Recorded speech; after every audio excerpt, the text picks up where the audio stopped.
Unity Prayer. My adorable Jesus, may our feet journey together.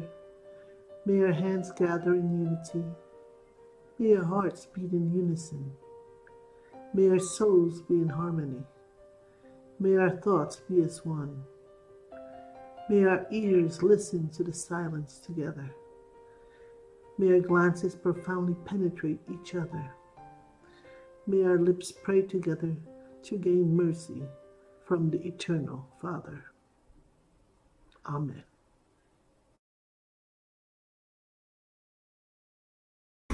Now, is Trinidad familiar with the ancient prayer to St. Joseph?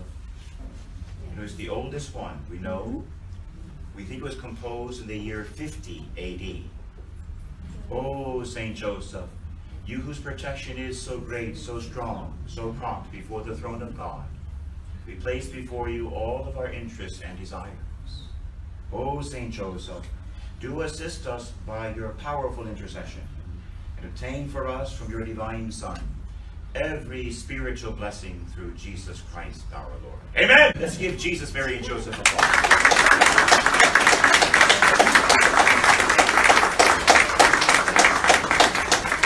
Are we blessed? Amen.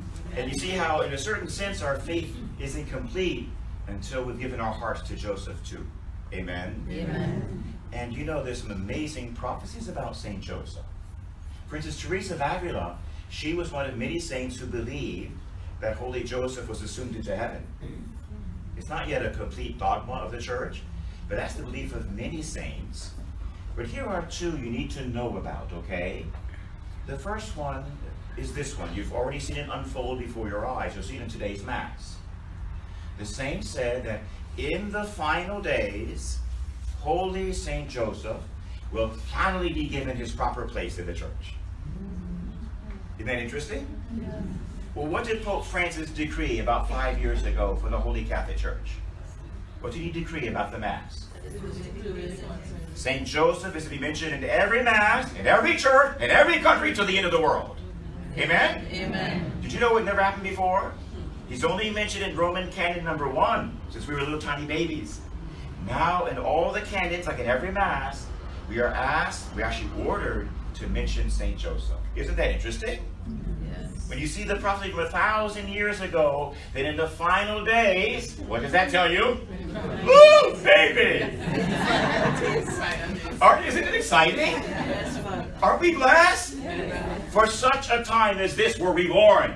You are not an accident. Amen? Amen. He saw your beautiful nose 1,000 years ago, 1,000,000 years ago. He says, I want her to live in Trinidad at the end of time. Amen. He wants you to become saints. Amen? Amen. Now, brothers and sisters, here is the other amazing prophecy about St. Joseph. Many saints believe this one too. I think it's true. It is said, I get very emotional when I speak of this one. I try to tremble. In the final days, the grave of St. Joseph will be found. The grave. And when the coffin is opened, a prodigy will occur that will stun the entire world. Oh, man! Isn't our Catholic faith amazing? It is. We have the pearl of great price, don't we? Yes. We have the pearl of great price. We have everything we need in the Catholic Church and more besides. Amen? Amen. And so it is past time to begin looking at St. Joseph and loving him too. Amen? Amen. Now, here's another reason why it's absolutely crucial, prophetic, and scriptural. In the Old Testament, in the book of Malachi, in the last book of the Old Testament, there is a prophecy about the final days. And it says there that in the final days, I, the Lord, will turn the hearts of the fathers to their children, and the hearts of the sons and daughters to their fathers. Has there ever been a more fatherless time than our time?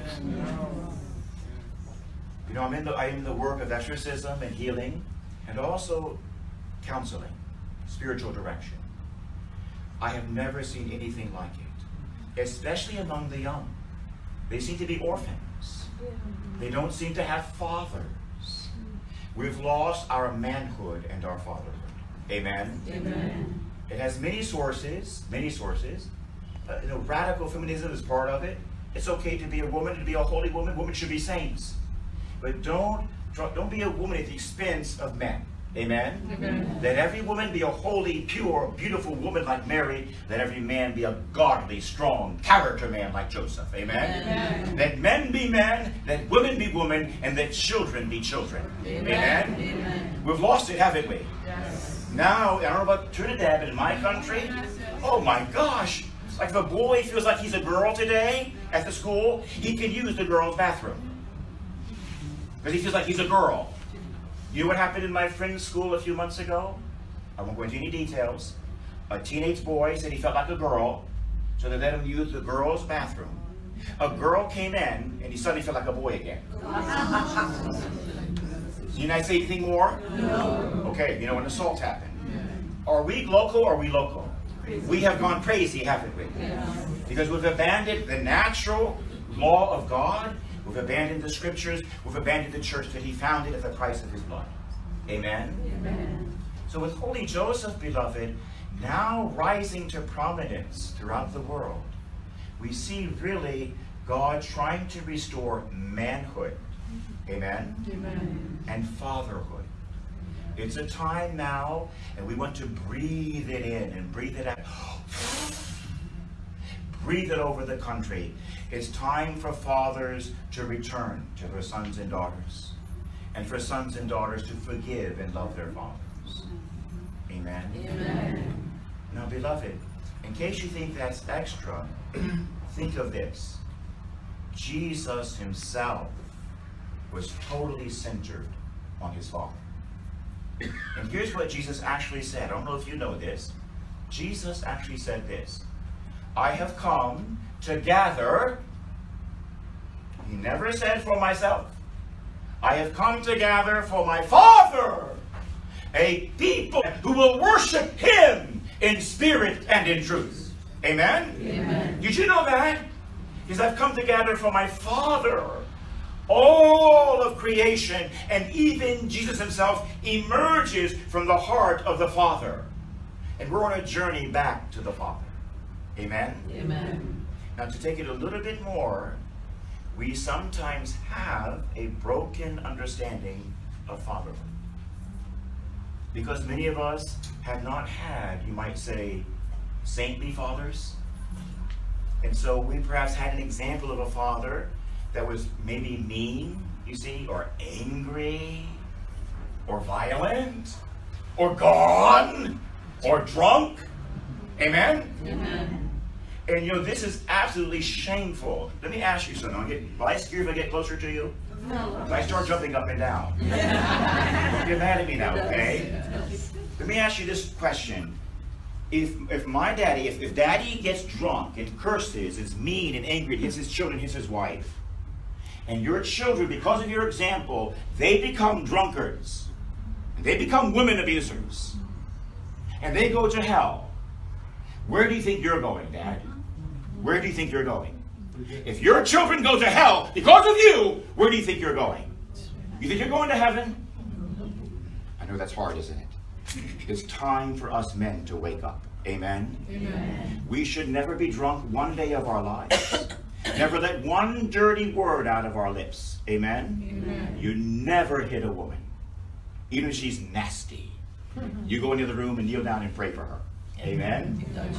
Praise the Lord. Praise the Lord. It's time, beloved, and women, you want to pray for the men in your lives. But I know in the United States of America that manhood has been pulverized. It's a sin now to be a man. You got to be like a wimp. You know what I mean? Like a wussy. That's what's acceptable. If you're a man, they hate you. We need to restore manhood. Amen? Amen. And holy woman of God, would you pray for your husbands and your sons? That God makes your sons just like Jesus. And your husbands just like Joseph. Amen? Amen. Praise the Lord. Praise the Lord. You know what? If you and I could see God the Father today, do you know that we would die?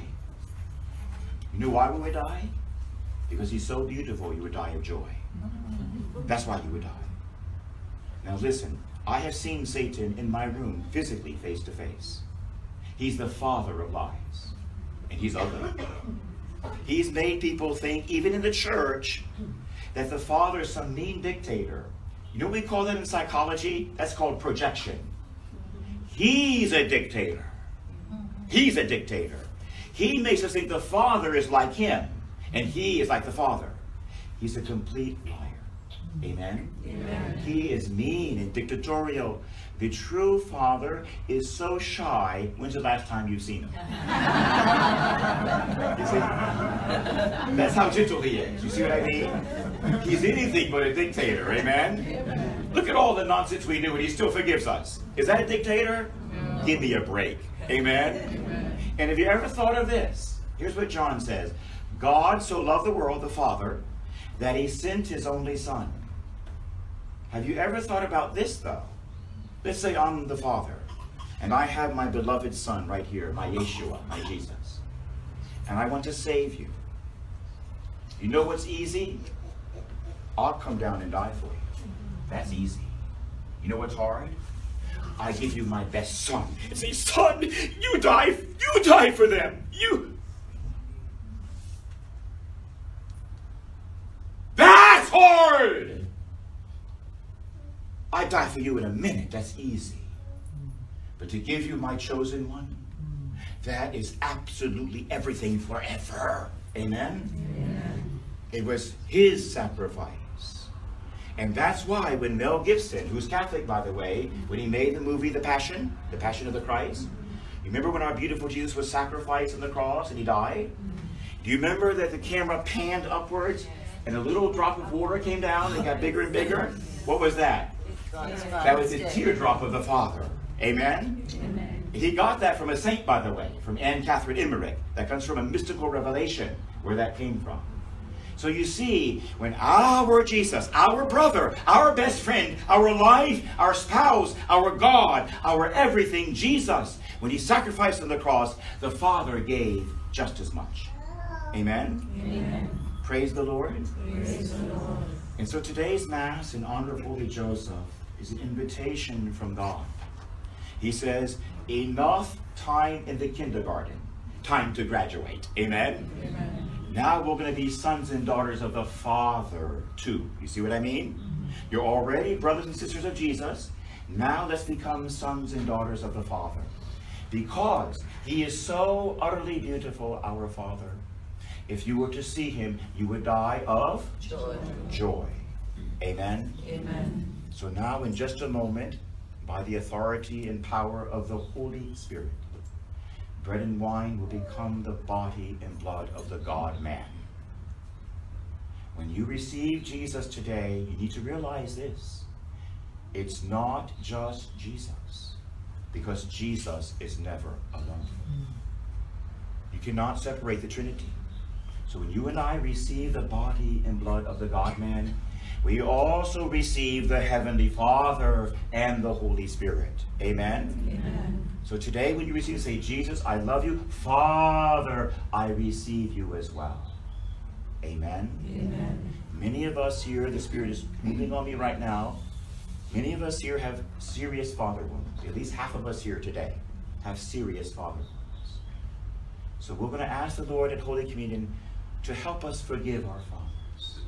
Amen? Amen. When we forgive our dads, listen, my dad was wonderful and he was hard as well. My dad was a judge. Was your dad a judge? No. You don't want a judge for a father. Let me tell you right now. My father was a judge. And he said, jump. You said, how high, sir? I had to learn to forgive my father. As good as he was in many ways, he was too severe in other ways. And the real Father is merciful. Amen? Amen. Let's take some time in Holy Communion to forgive our daddies of anything they did that was wrong. Because if you forgive your father today, I promise you, you will enter heaven one day. Amen? Amen. The Bible says kindness to a father will never be forgotten. Amen. Amen. Oh, Father, we love you, and we love our daddies as well. We love Holy Joseph. Thank you for the mystery of fatherhood. Make every man and young man in this church today into a saint, like Jesus and like Joseph. And make every woman here into a saint like Mary. Amen. Amen. Hail Mary, full of grace, the Lord is with thee. Blessed art thou amongst women, and blessed is the fruit of thy womb, Jesus. Holy Mary, Mother of God, pray for us sinners now and at the hour of our death. Amen. Glory be to the Father, to the Son, and to the Holy Spirit. As it was in the beginning, is now, and ever shall be, world without end.